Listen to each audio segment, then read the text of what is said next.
All right, everybody, welcome. Thank you for joining us for this breakout session talking about strategic marketing for manufacturers, specifically, how to kind of thrive and survive in some uncertain economic times. And I hate the word uncertain, but I'm going to probably use it a bunch. All right, so a little bit about me. I'm Justin Kerley. I'm one of the co-owners of Top Floor. We're a digital marketing agency, been around for 25 plus years now at this point, helping predominantly industrial B2B manufacturing companies build websites, market online, generate leads, etc. If you want to connect with me or email me directly if you have any questions specific about your business that you don't necessarily want to bring up in front of the group. When we get to the question portion, feel free to do so. All right, so one of the things that we do at Top Floor, we partner with the Wisconsin Center for Manufacturing and Productivity, there we go, the WCMP, for their annual manufacturing report. And what this report does is they survey hundreds of manufacturers across the state about everything from the economy to AI, cybersecurity, just kind of get a general state of things. But one of the questions that they do ask is, they ask the companies to identify one or two major factors that are affecting their business and its ability to be successful in the future. And of the top five, 4 of them were external economic factors. Number one just being finding the right people. Obviously, that's been an issue for a while now. But coming in at second was tariffs at 23%, inflation 19%, financial strain on customers, and then just general economy after that. So again, a lot of uncertainty, a lot of things that, it makes it really difficult to plan for was another thing that they were commenting on because you just don't know how this is necessarily going to affect your business moving forward. So what I want to talk about here is how we can kind of prepare for that and help ourselves in the long run. If you factor all of those things in and then add on the challenge for manufacturers is that there's just a lot of them that are stuck kind of in the old way of thinking when it comes to marketing. They're stuck doing the same things over and over again because that's what's always worked. They underinvest in marketing typically. And then there's long sales cycles, which really make it difficult. So when they do take a foray out into marketing to really justify the costs of those. But they're really heavily reliant on word of mouth and referral, which again, those leads are great. I'm not here to poo-poo those. Obviously, if we could all get those every single day, we'd all be in a really good spot. But 46% of Wisconsin manufacturers say that this is their number one source of new customers. The issue with that is there's not a reliable source of those coming in. Obviously they come in, they're primed, they have basically an endorsement from somebody that says you do great work, but you can't predict how many of those you're going to get next month, 3 months from now, a year down the road. So when we look at the overall sales funnel, word of mouth does enter fairly low. We're kind of right at the edge of that consideration phase, right getting ready to purchase, which is great, but we need to be able to get more people into this funnel. We can't ignore that awareness phase, which is really going to help, again, sustain us from the long run. So there is some hope.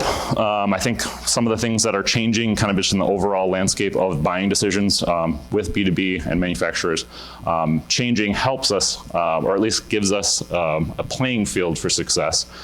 Some stats here really quick, 70% of the buying process is complete before anybody even engages with sales. That means they're doing research online, they're asking around, and then you don't even know that they're out there looking into you before they finally pick up the phone, fill out a form, or do whatever. 71% of B2B buyers are millennials and Gen Z. That means they are increasingly digital. Again, great for me because then I can help people connect with them. And then 75% of people prefer a rep-free experience. So again, thinking about doing all of your research online, figuring out what product you need and choosing that, which is great. However, it can also lead to some purchase regret. Maybe they chose the wrong product. Maybe it didn't perfectly align with what they were expecting because they didn't engage. So creating a hybrid experience becomes very important in this stage. And then 89% of purchases involve more than one department. So that means you can't just put out one piece of content and hope it speaks to everybody. You need to be able to speak to finance, to operations, to engineers, owners, whomever. You need to be able to speak to multiple stakeholders with your marketing efforts in order to move these things along the funnel. So that being said, this is going to be focused heavily on how do we get people in at this awareness phase and consideration phase so that we can keep a funnel full and we can keep things kind of moving along when things dry up a bit. So Step one is going to be to do an audit, figure out where you're at, figure out the foundation of your current status. That's going to allow you to not only understand yourself, understand the competition, understand the marketplace, so that you can develop a strategy that's going to really help you focus on the things that are going to have the biggest impact. And then the thing is, it sounds silly when I say it out loud, but the amount of people I see that kind of do those first two steps and then just kind of check the box and just go off on doing business as usual is insane to me. Do the work. After you put that strategy in place, execute on it.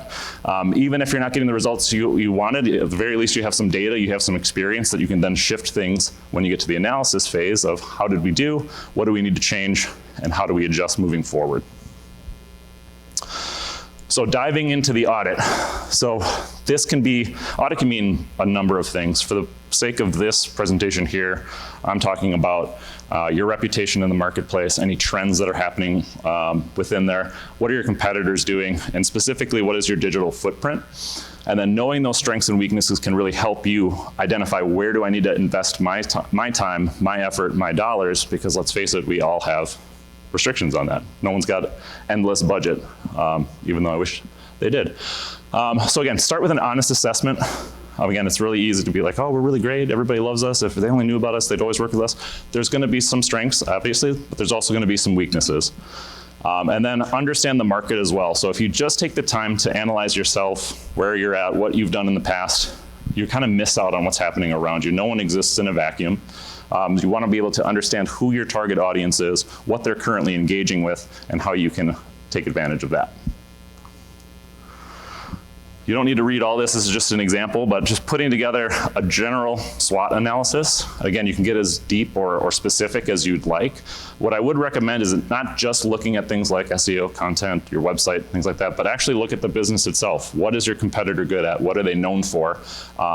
When people think of them or think of us, what do they think of? Because that's going to allow you to identify where there's some actual opportunities, how you can speak to a customer, how you can differentiate yourself from the competition. Because if you just go into an audit looking to copy what everybody else is doing, then there's just a sea of the same. How do you stand out? How do you make sure that you're speaking specifically to them and setting yourself apart? So I recommend doing something like this for yourself, maybe 3 or 4 competitors. And then this step isn't necessary, but I kind of like visuals in general, and it kind of helps you kind of see where you exist in the kind of overall space. So along the x-axis, I call it mind share. It could be brand awareness, however you want to think about it. But essentially, if somebody thinks of your industry, who do they think of first? They go over as far right as they can, and then you work your way back from that to the left. So that's mind share. Then there's resources.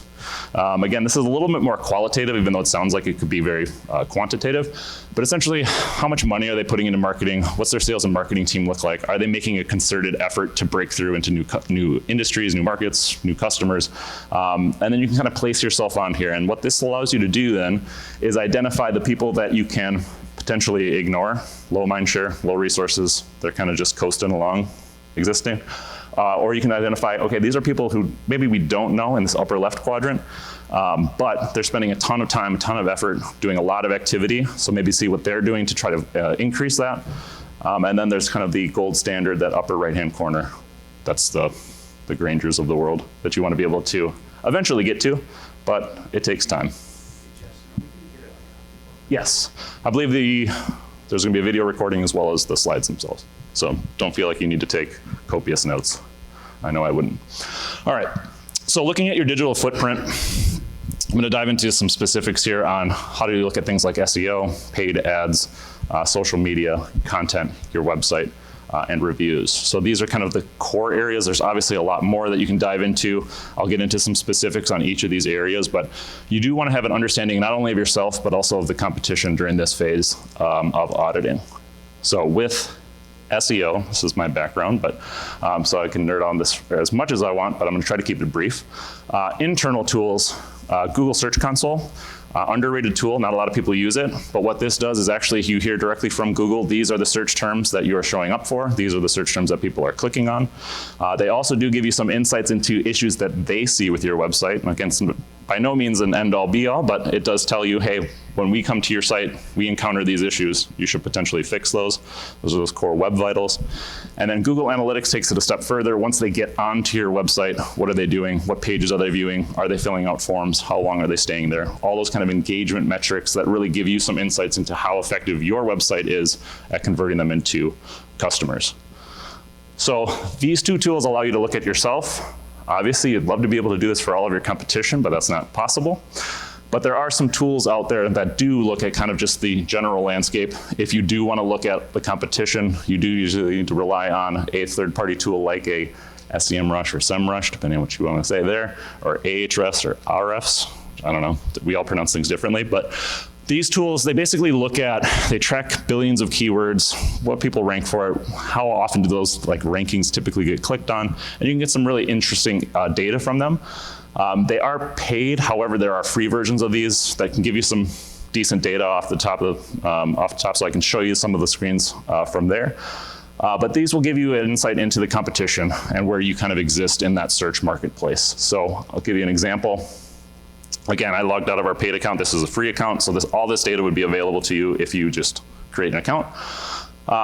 So if you just type in, I just did this for our site, topfloortech.com, you get some insights into how much organic search traffic they're estimating you get on a monthly basis, what that looks like over time, which can be really interesting, and then where does it come from? US, India, apparently a bunch in the Philippines as well.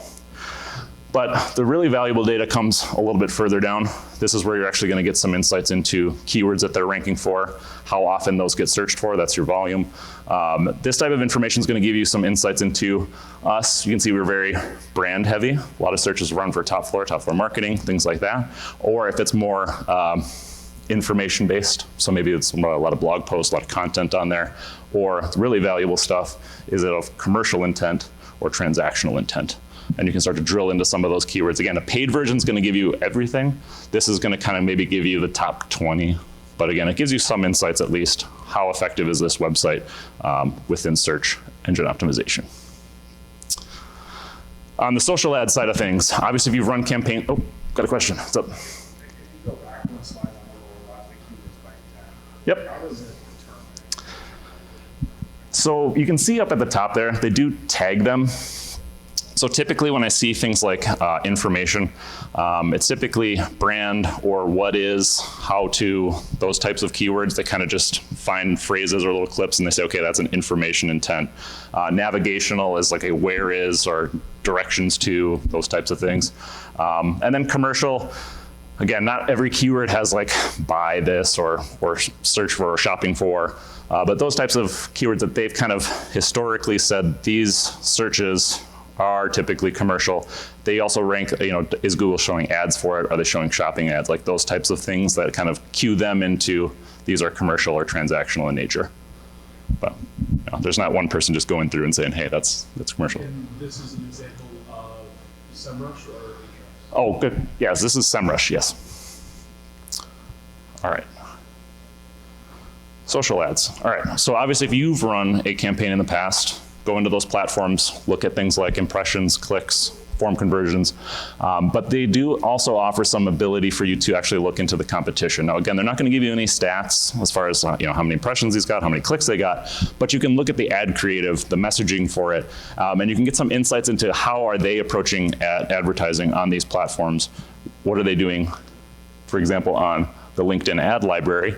You'll be able to see images that they're using, the messages that they have, the calls to action, all this information that can kind of give you some insights into what is my customer seeing, and again, not to copy, but to be able to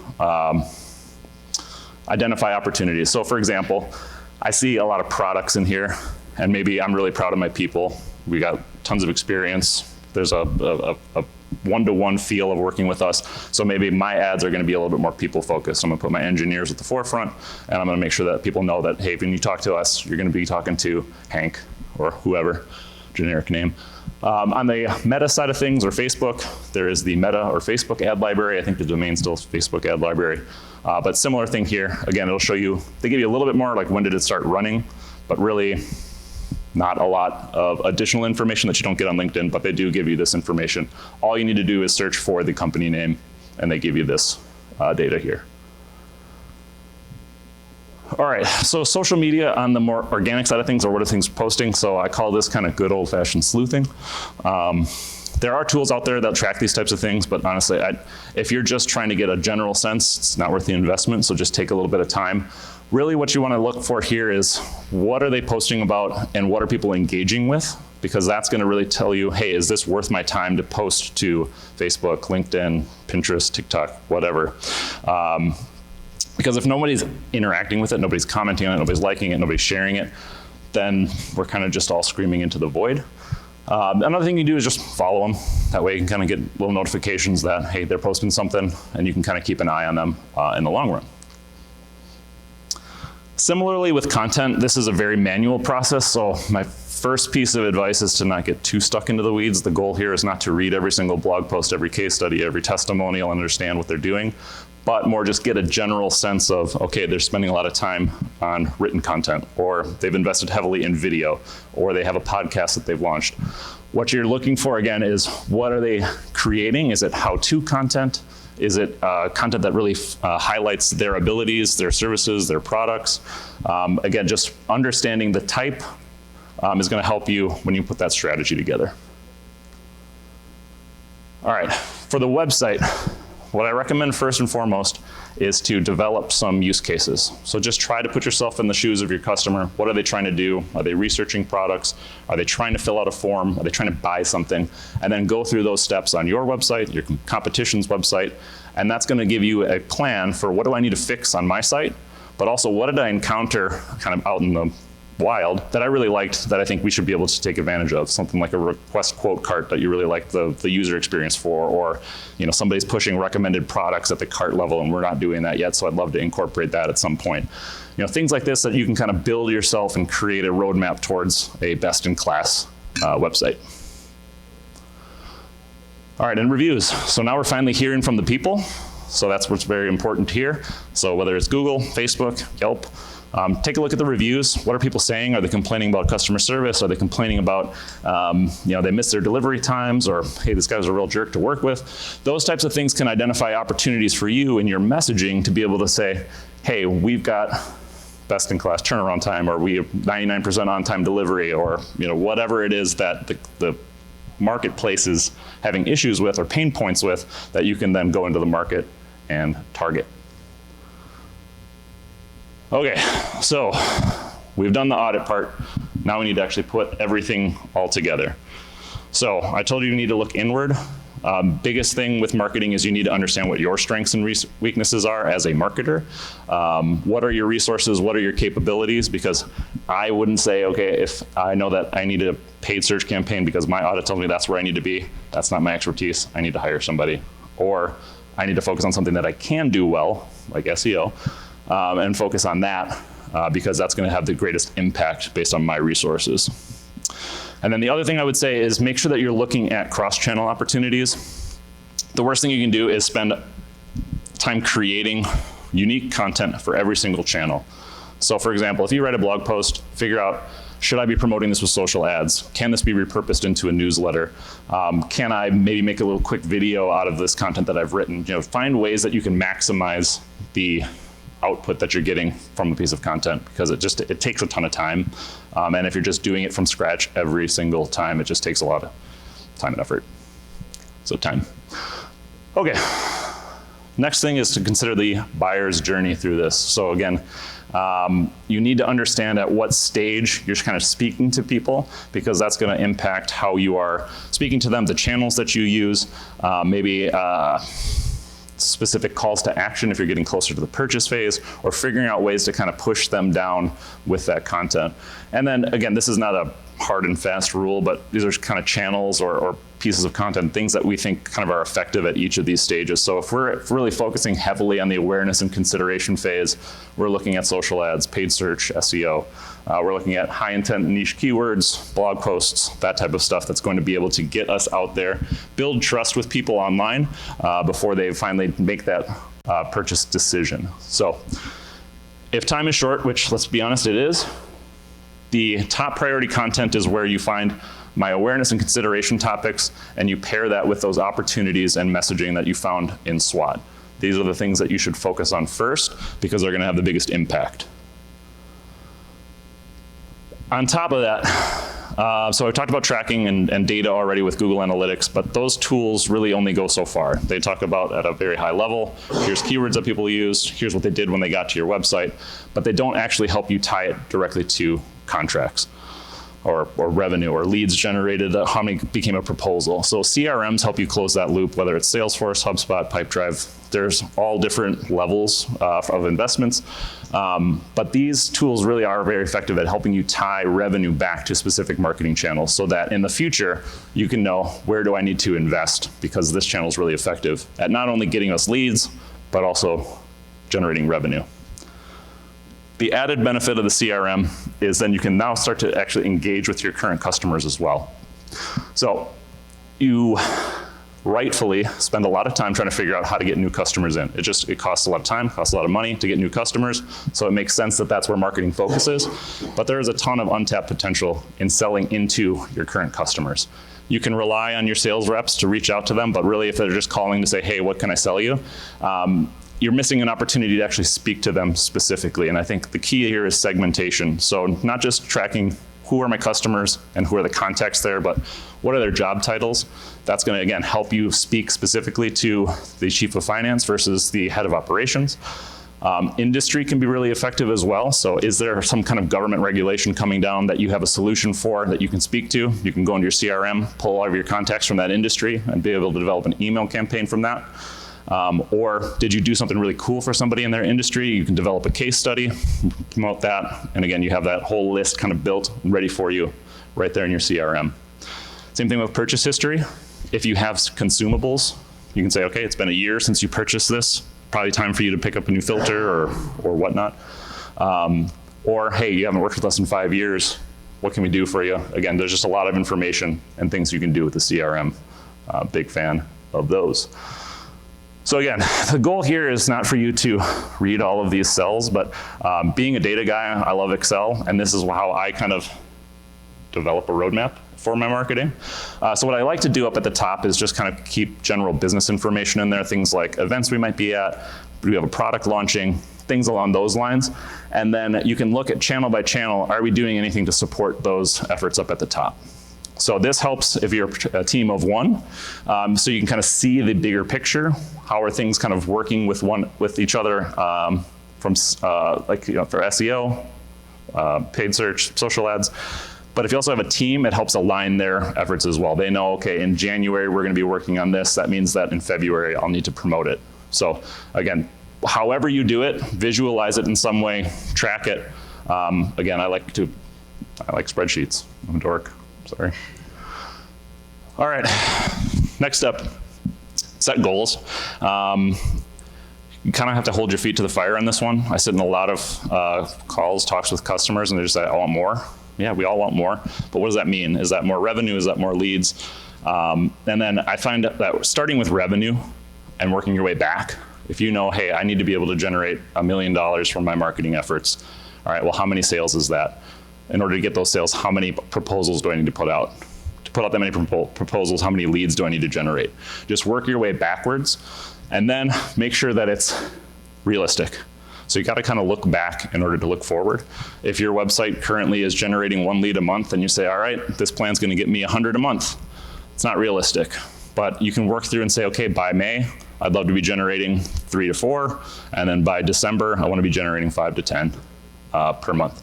So again, set those goals and then track them. So again, another free tool here. This is a look at Google Looker Studio. Yeah, that's what it's called now. It used to be Data Studio.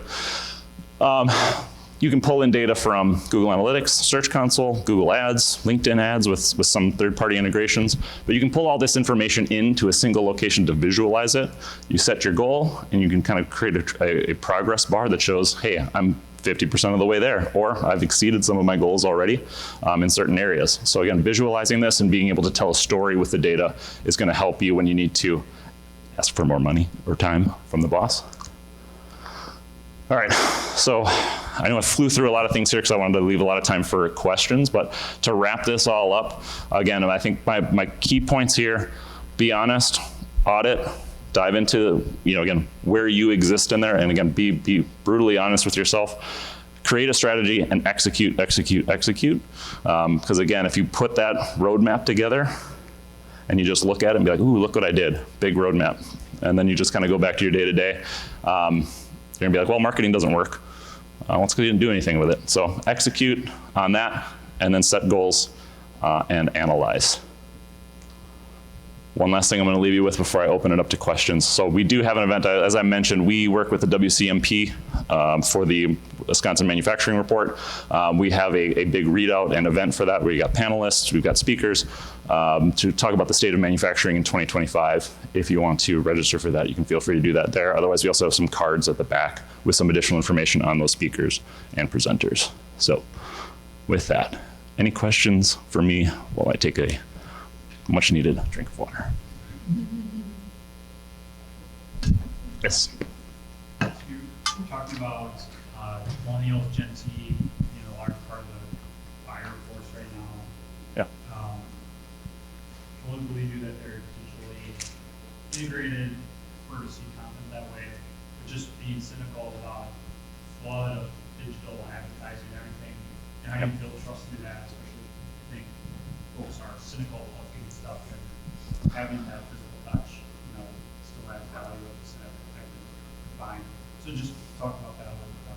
Yeah, absolutely. And I think that's a valid question, especially if you believe the dead internet theory where everything you're consuming is bot related. So I think it really does come to building trust and putting faces on these things. So as you develop this content and you're capturing the information of these potential customers, being able to find ways to integrate, like, okay, at this point, they've consumed a piece of content, they've downloaded a white paper from us.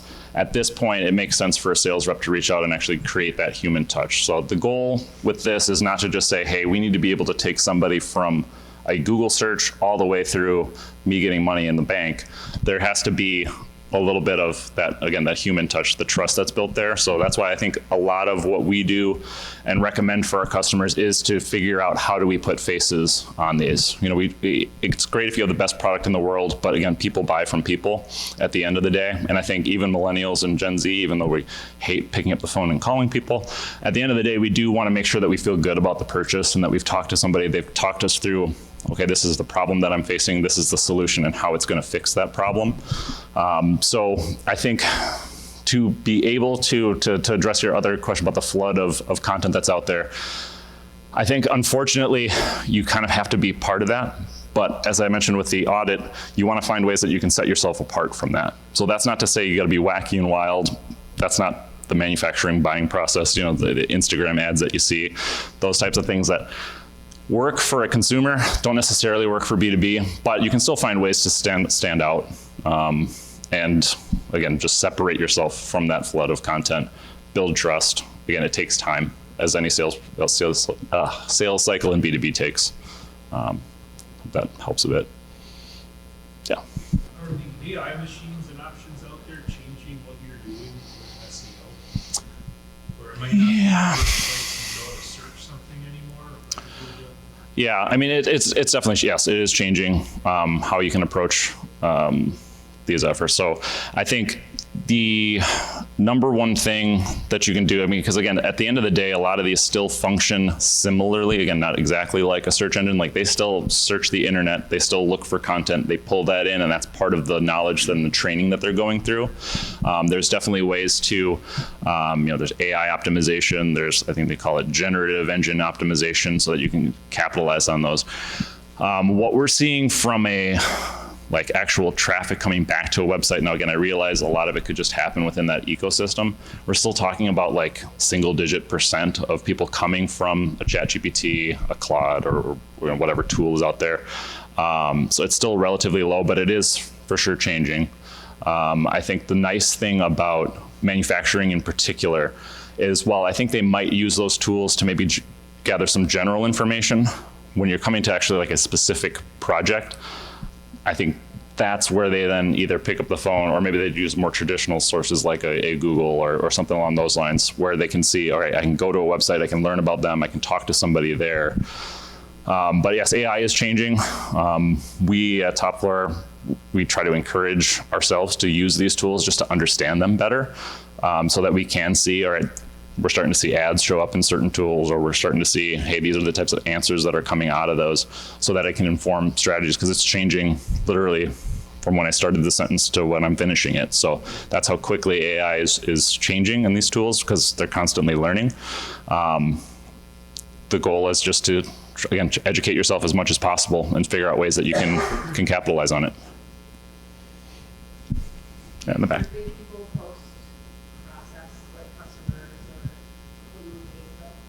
As top floor or as the manufacturing report? Well, just to see how your performance went. Oh, sure, like a net promoter score type thing? Yeah. Yeah, so that's another way. So when you're talking about, I mentioned reviews, obviously that's looking at the competition, but for your own customers, I would definitely recommend doing something, whether it's as formal as a net promoter score, or it's just having your account managers or account reps reach out and ask, how did the project go? What concerns did you have? What can we do better? Because yeah, that can help with your marketing as well. Great question. You got a hard one? No. No, great. I think that's slide 6, you said deploy a hybrid strategy. Yeah. Give some examples of hybrid strategies. Yeah, so this was really focused on making sure that your sales team is incorporated in these efforts as well. It can be as simple as making sure they're just even aware of what you're doing. So sometimes you're putting out like an email campaign, someone picks up the phone and calls and be like, hey, I saw that you guys did X, Y, and Z, and they're just like, huh, what do you mean?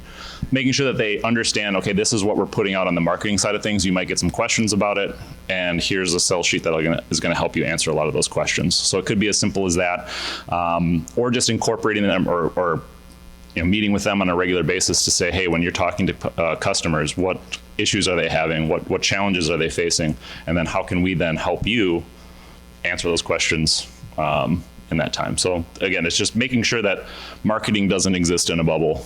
Sales is incorporated into it as well. Great question. Yes. So you said SEO is your specialty, right? So that's at that awareness part of the funnel. Yes, typically. So maybe describe your process when you meet with a new client and they Yeah. say, in my case, like, hey, how do I drive traffic for wire harnesses? When somebody Yeah. Googles that, as exciting as that may sound, how do you get them to come to your site? What's that process? Yeah, so that could be a whole presentation in and of itself, but I think for me, when I take a look at a customer's website, I think what I'm mainly looking for is how effective is it? Like, again, if I don't know anything about this, because let's be honest, I mean, search engines, they don't know about your business from a deep expertise standpoint. How effective is it at communicating with me? I see a lot of websites that have, out-of-date photos, or, maybe some content and spelling, like things like that, where I'm like, okay, there's some just things that need to be cleaned up that just is going to help a person with this website. And then I start to take a look, again, using tools like SEMrush. What does the competition look like? What search terms are out there, and how? Because again, if I look at a term and it's like, oh great, this is searched 1,000 times a month, we need to rank number 1 for it. But if everybody that's already ranking for it is more authoritative than us, they've been around longer than us, people trust them more, why would Google rank me more than that? So then you have to try to find creative ways of, okay, maybe we go after a less or a lower volume type target, but a more specific, and again, if they're looking for this and learning about it, they're much more qualified to work with me than just this generic high volume keyword. So those are the things that I'm looking for, helping develop a content strategy for a company. You have the ability to make that distinction between, hey, right, you're trying to get, I don't want a high volume customer, in my case, the John Deere's and Caterpillars of the world. Yeah. I don't want to waste my time, but I want that next tier or two. Yeah, or do it. I don't necessarily want somebody that's just Googling wire harness. Right. I want somebody that's wire harness for, I don't know your business, but agriculture, or something along those lines, where it's going to be a little bit more specific, a little bit more qualified of traffic. Because traffic for the sake of traffic it's vanity. Yeah. At the end of the day, it's about leads, and quality leads, I should say. Great. Yeah. Speaking of leads, can you give any insights into the best way to kind of verify the analytics around lead to revenue conversion? How are you, especially on a non-e-commerce, B2B type of business, Yeah. how are you seeing the best way to audit whether a marketing process is successful? Yeah. Is it actually drive revenue? Yeah, I think from that perspective, it comes down to the tracking that you're doing with it. So do you have a CRM in place that when a lead comes in, you're capturing, okay, they came from organic search or they came from a LinkedIn ad, and then is your sales team then utilizing that CRM effectively to be able to track it through the stages of that process of, okay, we qualified them, now we're in proposal phase, we're in proposal, now we're into closed contract. And a lot of those CRM tools will track these things automatically for you. You'll be able to pull up a report that says, okay, here's time from contact creation to contract sold, or from proposal to contract closed. That information is there, but CRM is probably going to be the answer for that. And again, you don't necessarily need something like a Salesforce. Again, it's a great tool, but it's not for everybody. There's tools like Pipedrive or Zoho and other ones out there that are a little bit more affordable and still do a pretty solid job. But tracking the lead source does require a bit of work on the development side. They won't do it automatically. They're not just going to magically know where this came from. So there is some work you have to do on your website in order to capture that at the form level. Or if they're calling, train your sales team or train your account team to ask, hey, how'd you hear about us? Something that you can at least put an attribution against it. And make sure your sales team isn't just incentivized to say it was from me, because that's what they like to do. Sorry if there's any salespeople in the room. It's like, no, they know me. That's why they reached out. Any other questions for me? All right, well, I really appreciate you coming. Again, this was going to be sent out. I think the BizTimes is going to follow up with it, but I'm going to hang out here. We got a little bit of time here. Got any questions, feel free to stop them up.